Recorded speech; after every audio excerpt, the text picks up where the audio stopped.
The largest population of Afro-Latinos in the U.S. reside in the Northeast region of the United States. Could their perspectives or ideas be a little different than mine?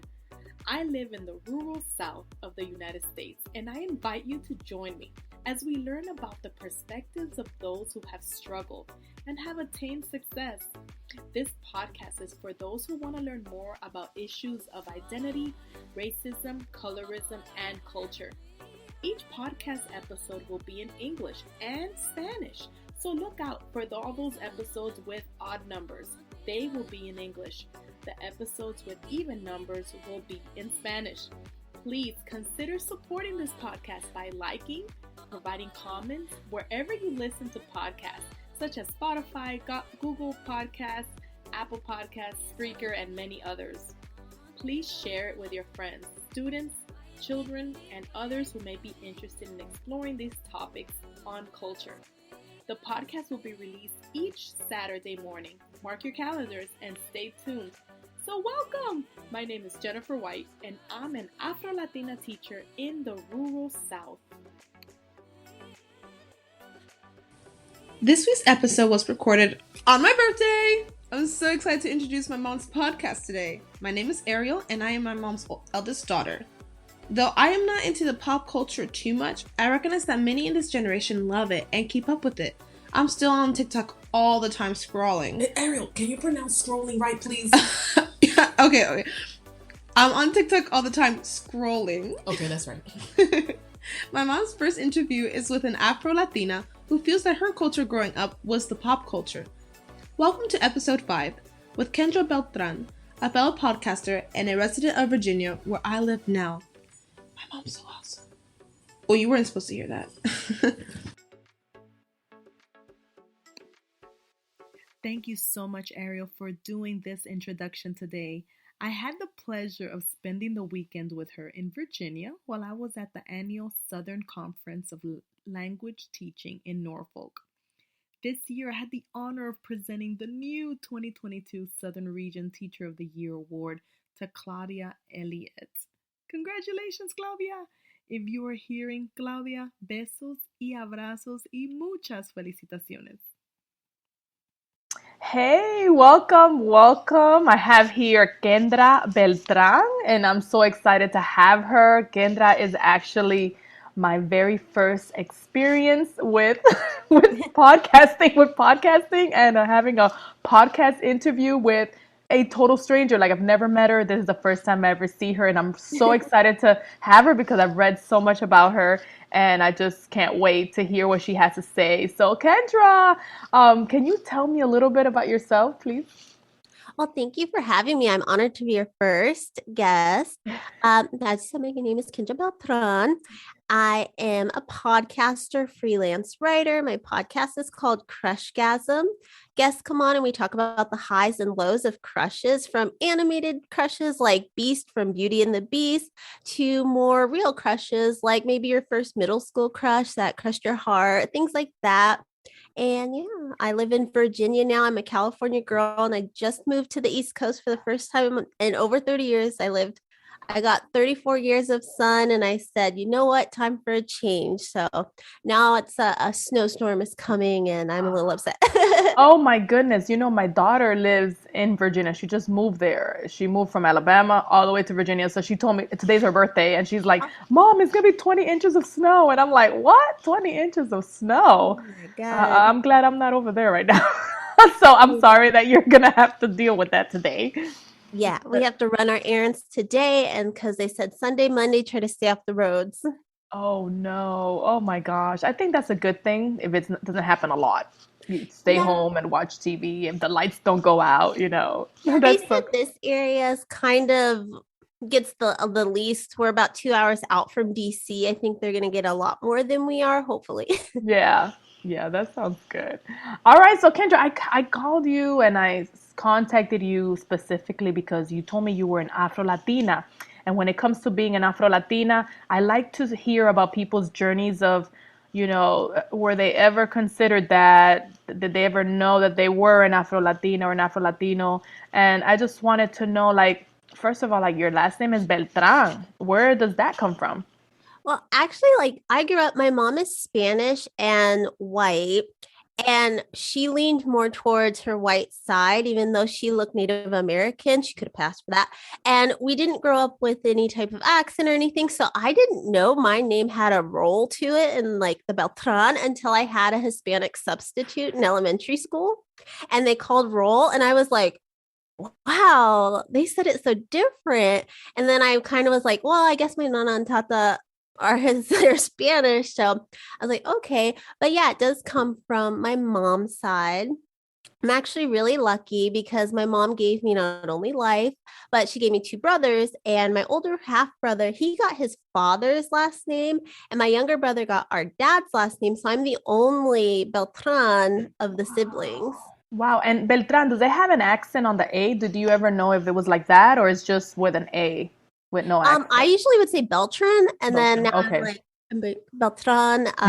It is Spanish. It comes from my paternal grandfather. He was the Spanish one, and my grandma, my maternal grandma, was German and Irish. Wow, look at that. What beautiful mix of culture that you have. That is amazing. A lot So, going on. gosh, that is just amazing. So tell me your journey of discovering and accepting who you are culturally, like in racial and ethnically. Well, the journey to acceptance really didn't start until like my 20s. I grew up in the 90s in this like small desert town where there were only like three or four Black kids in my class. And as far as Hispanic kids, there were maybe five. But I mean, that's not to say we didn't have them everywhere because we lived in a small town. If you drove like 10 minutes east, there was a bigger city, and they had like Hispanic, Asian, like it was way more cultural. But in my elementary school, there wasn't anybody that was like me. There was nobody mixed with these two type of things. So growing up, especially in the 90s on TV, there was none of that representation either. So I never really saw myself in life or in pop culture. So I kind of just started to accept that race wasn't my basis of who I was. It was more like I identified with TV characters. Like I love Jane from Daria, Malcolm from Malcolm in the Middle because he was the middle child and he was really smart like me. So in my 20s, I started to realize like, okay, I started to get more proud because I think, especially like the internet has a lot of bad, but it also has a lot of good because it opened it up to like the natural hair movement. Because I grew up hating my hair. I don't know if you did as well. I was like begging my mom every time there was any like special occasion. I was like, please just let me straighten my hair. Just let me. And then I would always hate it, but then I wanted it more and more. So in my 20s, the natural hair movement and this like Black Lives Matter and everything started to help me like, okay, maybe I am okay. So it didn't start till my 20s of actually accepting myself as like a Black and Hispanic woman. That's awesome. And you mentioned hair. I'm doing an episode just on hair because hair and identity is such a big deal. Me coming from the Dominican Republic, hair is a big deal. I mean, when you take a photo for a company or for like as a professional photo, like for your carnet, which is our ID, you gotta have your hair straightened. And I didn't Mhm. know that until, I moved over here and I read about it and I heard other people talking about it. And I remember, just like you, on special occasions, I wanted to just straighten my hair and the chemical process and just learning that that's just trying to, I mean, to me, it wasn't a big deal. It was just like, I just want to look different. I wasn't trying to look white or trying to, nothing like that. I just saw that it was accepted and it was beautiful to look like that. So that's why I did that. So I'm just like you, discovered myself way later. But Yeah, they said like we're trained to think straight hair means professional, it means beautiful. yeah. And then you think that, so when you have your curly hair, you're like, oh, this isn't special, this isn't beautiful. So you have to like shake that. And I think there have been times, especially back even in the early 2000s, well, the 2010s, I was like out of college, I was trying to get jobs and I had natural hair and I wasn't like getting anything, and but I wouldn't change my hair or anything like that. So I think it still kind of matters to some people in some industries, but hopefully that is continuing to change. I hope so too. I do hope. And then, so you're saying that going back to what you were saying about pop culture, so pop culture pretty much shaped your identity and what you thought about yourself at the beginning. I've never heard of that. That's like amazing. That's the first I've heard of something like that. So that I could understand where you're coming from with that. And I'm glad that even though you accepted to be a Black Latina, you still identify with that pop culture. Do you? Up to now? Yeah, there's still characters like if the character is like a middle child, that is a big thing to me because that is so much in part. I think that's so part of like who I am because like Lisa Simpson was the first middle child who was, I always say I'm a Lisa stuck between two Barts because my brothers they're 18 years apart, and they have different dads, but there's something they got the same genetic makeup. They're both bad, rebellious, teen fathers. And then there's me who is like, I'm going to go to school. I'm going to be perfect. I like always like, I never gave my mom any trouble. I was so boring. I was like, just please leave me alone in my room with like my books. I understand. Like, and then I think my mom also being like a white Hispanic woman and with these Black kids, she kind of would teach us our culture through movies. Like, I don't know if she intentionally did this, but she would put on Boys in the Hood, which at 5 or so, not appropriate, but she was like, here are Black people. And I remember watching Waiting to Exhale and being like, okay, we watched a lot of Martin Living Single. And for our Hispanic side, she made us, I don't know if this is big in every brown family, but Blood In, Blood Out. This movie, like a lot of my friends who are like my best friend, she's Mexican, Native American, and white. And she was like, when we first got to talking in elementary school, she's like, yeah, Blood In, Blood Out's huge in my family. I was like, huh. And La Bamba and Selena. Oh, yeah. Oh, yes. So I think my mom kind of ingrained it in me that, hey, you connect to TV and movies. So that's just how I have developed from there. Now, did your mom ever feel, or did she ever get any backlash from the public, like random people coming up to her saying, "Oh, you adopted those kids. How cute. You're such a good lady." There was only one instance I remember somebody calling her our babysitter. We were at this lake and she was with my brother, who was like 2 or 3 at the time. And a little kid kind of didn't understand that she was our mom and not just like some random white woman. Yeah. That was kind of it. Because my mom in our small town at the time, we only had like a liquor store and maybe like a gas station. And she happened to work at the 2 establishments throughout my childhood. So everyone knew her. And my dad was at the time a cop. So everyone knew him too. It was a small town. So nobody really bothered us. But I can't imagine what it was like for the 2 other Black girls I grew up with who were full Black and the only like full Black families in that area. They didn't have like my mom, who was kind of like the gatekeeper of our small town and everything. I see. That's so interesting. I really love how I would love to meet your mom because I know that she has a story to all of this. I asked her because she grew up mixed, being white and Hispanic in the 70s. And I asked her one time, because we never talked about race in our house. We did. I mean, it's a cliche to say, but we didn't really see color. She taught us to treat people how you would like to be treated. That's good. No matter your age or your race or anything like that. So I asked her maybe several years ago, and she said, no, nobody ever gave me any trouble because if they did, I'd just beat them up because that's the type of girl she is. Yeah. She was a fighter. That is good. That is good. She seems like a fighter. That is amazing. But Now, my dad. tell me about your dad. Yes, tell me about your dad. My dad is 85 this year.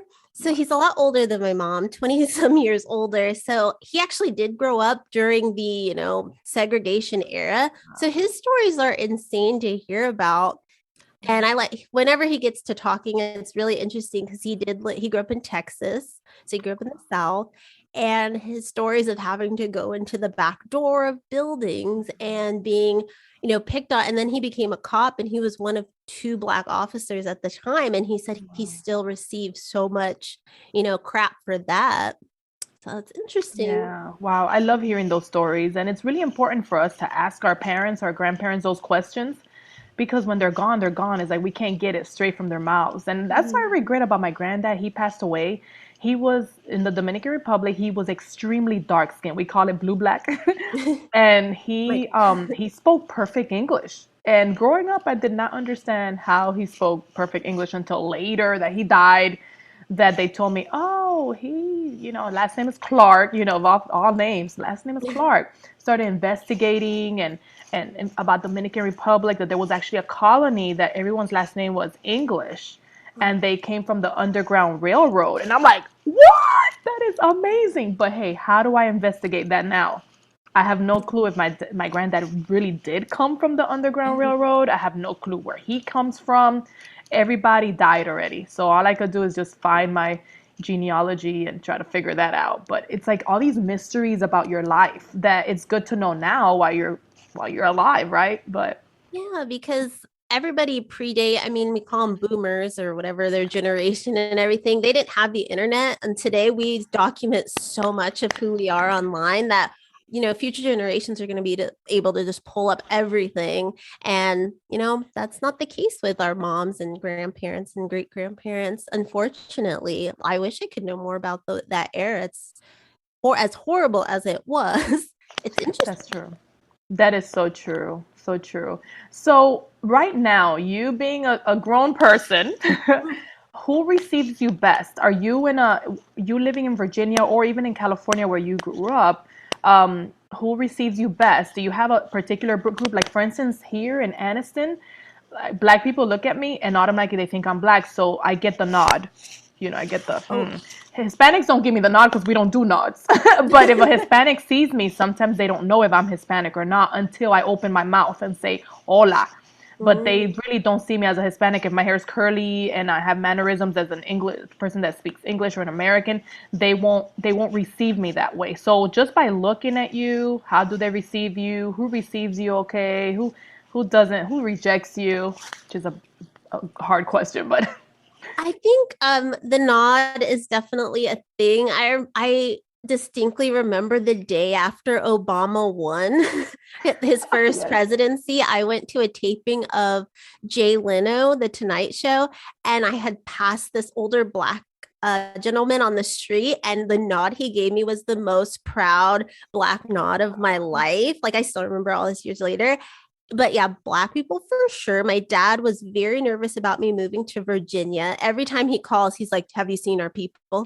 Like he thinks there's no Black people around. It is there's Black people here because I live near a university and athletes. It's a big community. Yeah. I'd say Black people who don't get me the most. Well, the way I talk, white people definitely are like, oh, okay, she's not, quote unquote, threatening, because Black people have that stereotype, especially Black women, unfortunately. But I would say, like yourself, Hispanics. I spent 16 years living in Los Angeles after college, during and after, and I took the bus a lot. A lot of older Hispanic women take the bus as well in that community. And I would get some initial stares because they think, oh, it's just this Black girl. She's going to be loud. She's going to be rowdy. But once I smiled at them and I flashed my smile, they would be okay. But they don't know, like you said, they see the curly hair, they see your melanin. They don't assume that my mom is this little brown skinned woman and I have like my Catholic great nana and stuff and Tata in Arizona. Yeah. Wow, we get that. We get that. The older, especially the older ones, the older people, the older Hispanics, a lot of them can judge quickly by the color of your skin. And it's sad because if you look into their families, they probably have a Black kid, a brown kid, a white kid. Like I just saw the movie Encanto. Disney's Encanto, and I cried because I said, "Go Disney, go!" I wanted to just clap for them, like if they're in front of me, because I thought this is the first true representations of what a Latino is, a Latino family. It looks like this with all these colors, and that we're all just siblings, and it's okay if you're a redhead and you're white and you're Black and you're dark skinned. It doesn't matter. So I really love that. So, are there any Hispanic traditions that you observe, or any Black traditions that you observe that you can talk about? Not necessarily, because my mom didn't raise us on any cultural based thing. She was raised Catholic and she was forced to go to Catholic school until 6th grade. That's why she said, when I have kids, I'm not forcing religion on them, because it was forced upon her and she hated it so much. But my great grandma, who had passed away, she was really into it. And she gave us the little rosaries and we said this nightly prayer.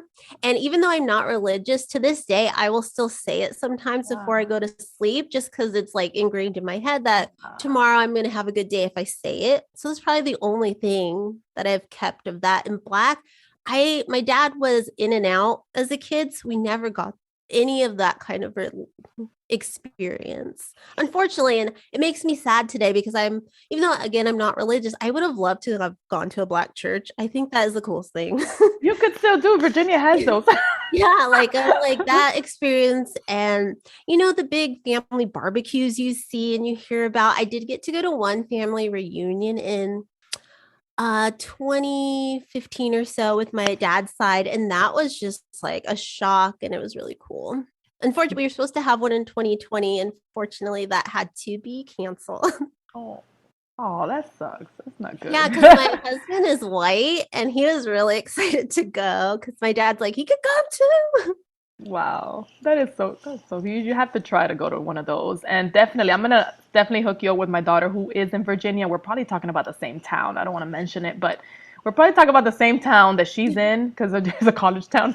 But she said she found a Black church there and she really likes it. So, and she invited me to go, but when we went, we didn't have time to go. So I'm gonna definitely hook you up because it's always good to see not just what's part of your culture, but just what's around you. When you live in a new community, it's good to explore the cultures of that community.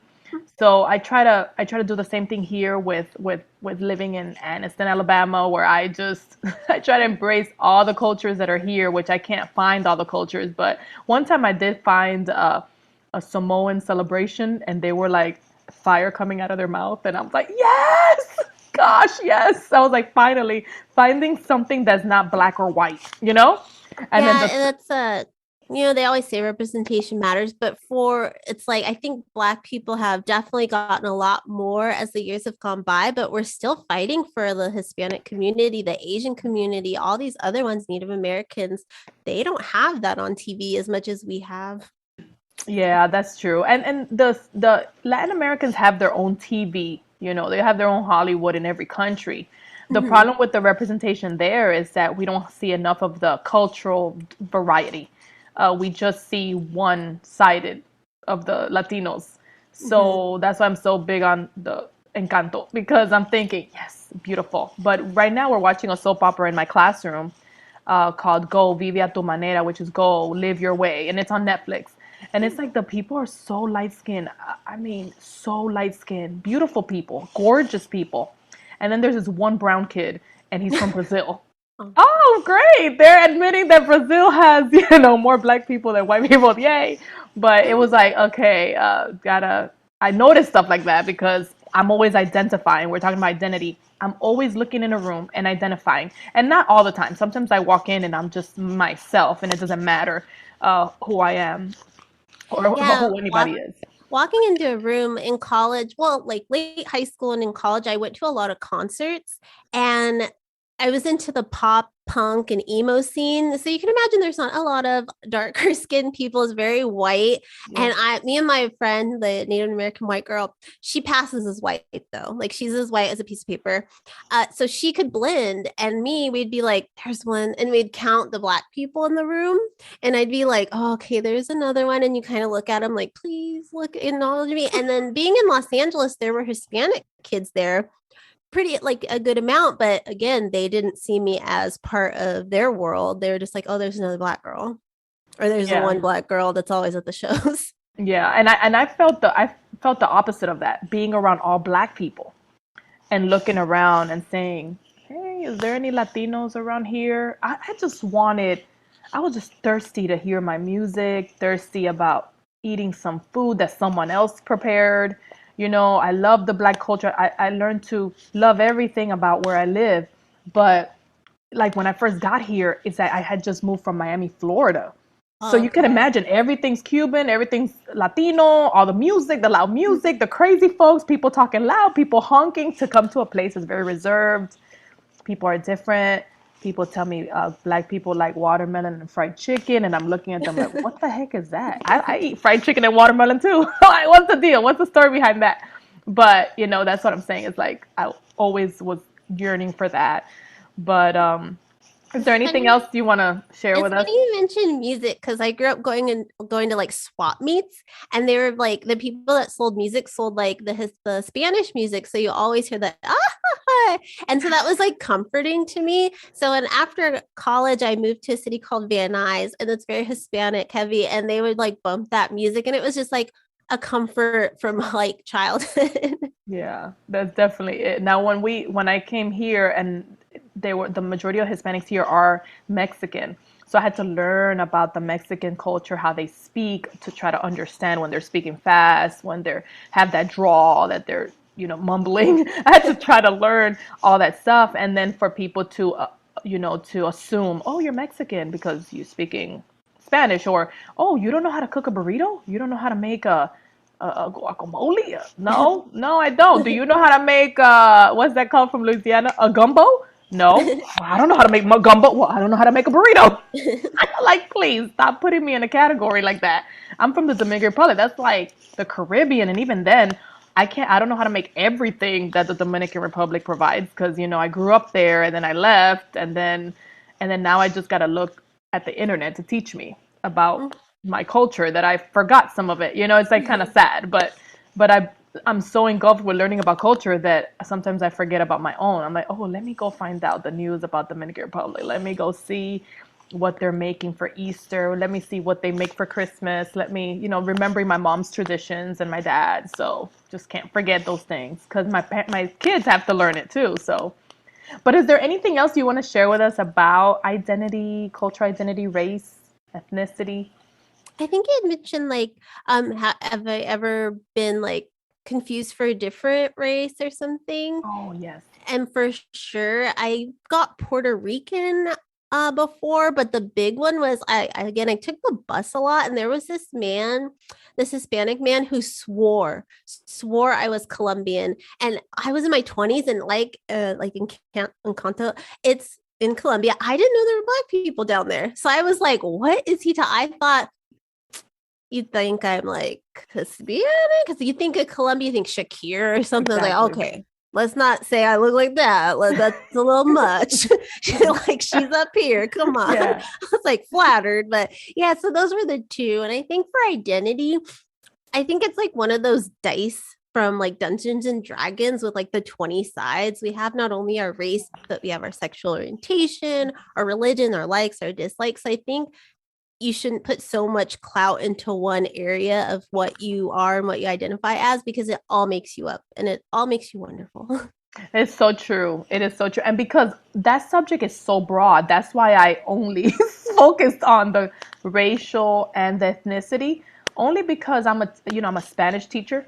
And as a Spanish teacher, we have to teach the culture of the Latin Americans. So that's why I'm coming from that angle because that's something we have to teach in our classes. And this podcast, I know, is going to be listened to by many Spanish teachers and world language instructors, and shout out to world language instructors out there, and also to students that are learning how to speak another language.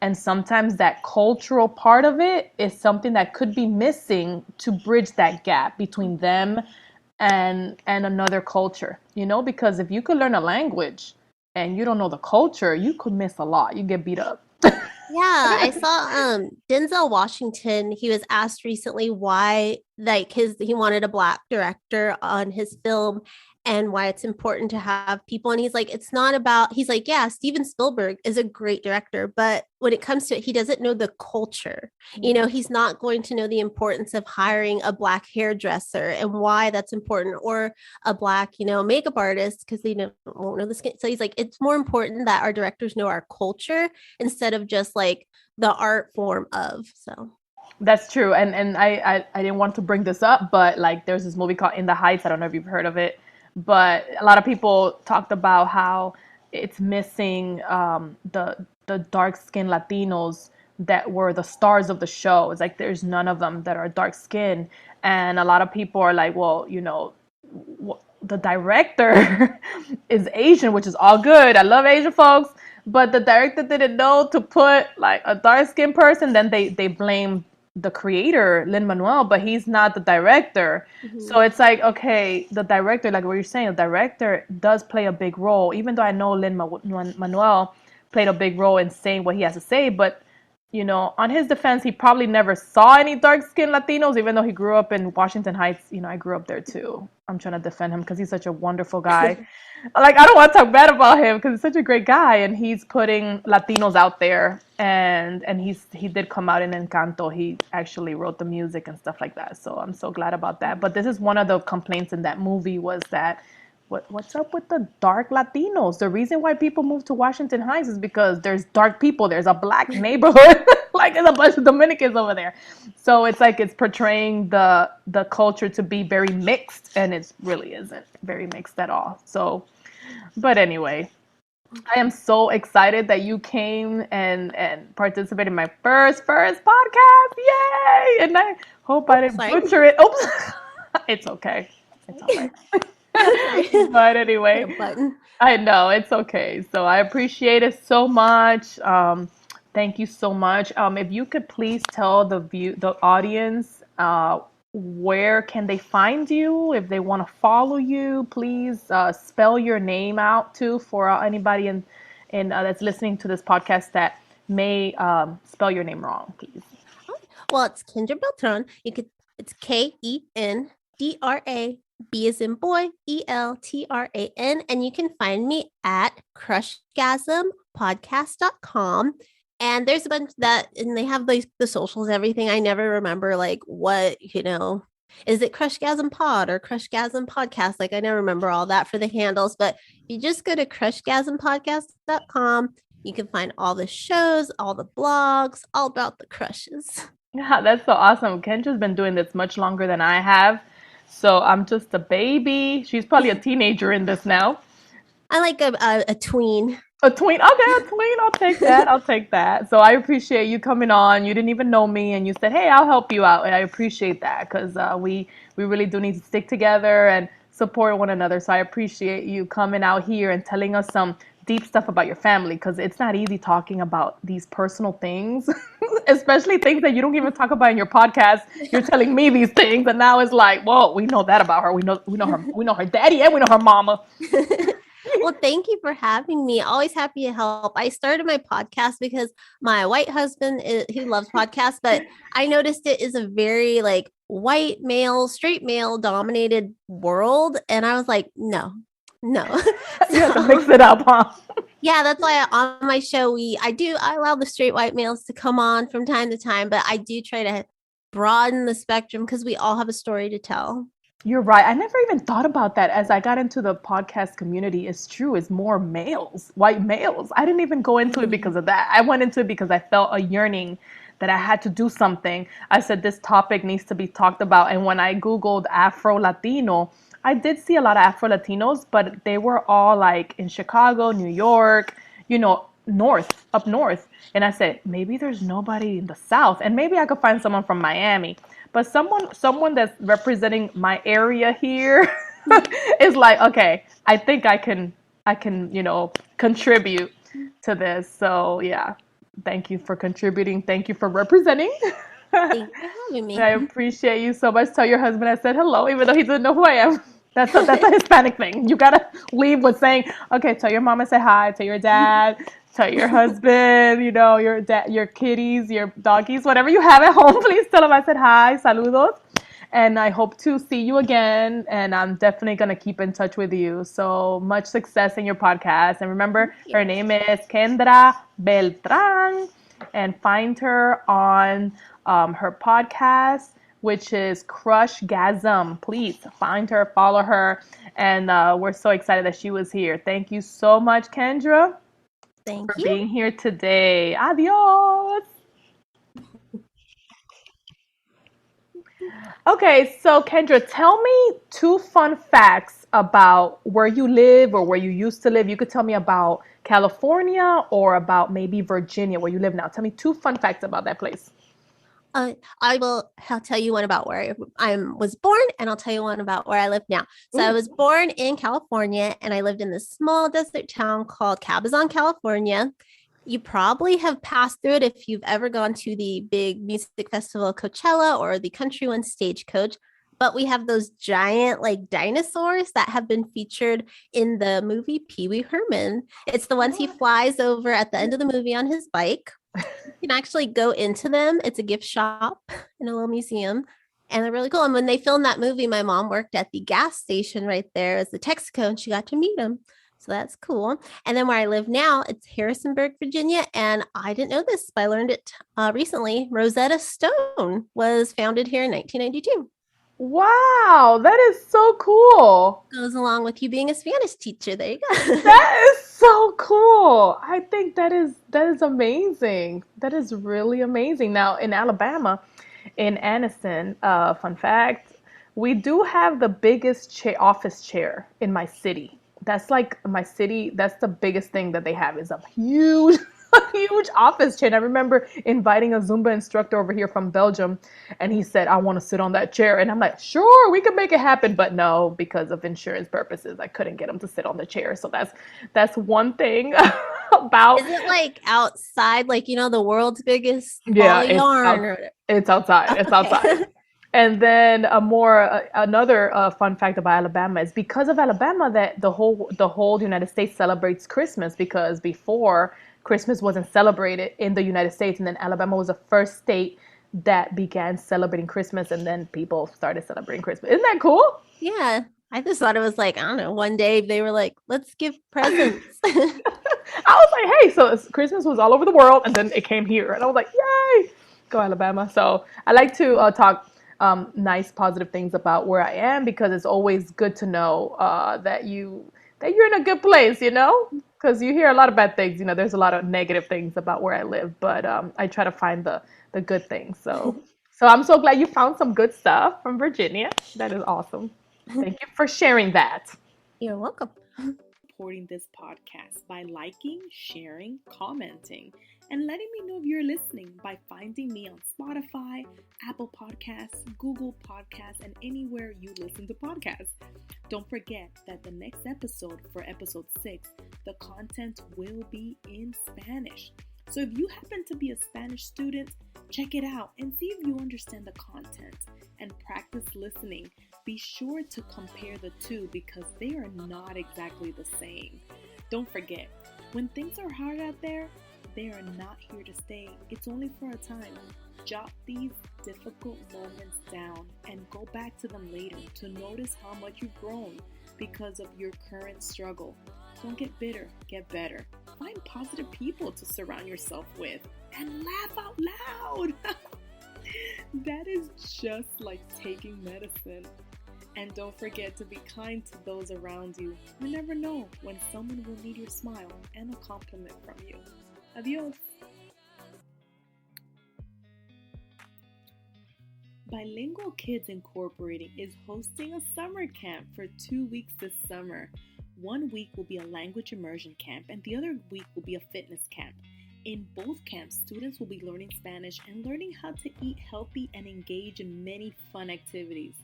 These camps are only the beginning of a year-long program that will extend into the school year, where they will practice their Spanish and learn how to live an active and healthy lifestyle. Bilingual Kids needs your help. Please consider sponsoring a child for a one-time donation of $110 to cover 1 week, or give a monthly donation to help support our language and fitness programs in the summer and throughout the year.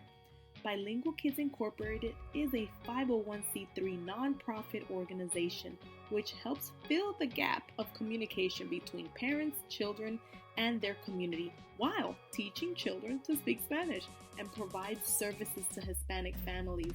Help us ignite the love of learning a new language and living a healthy lifestyle.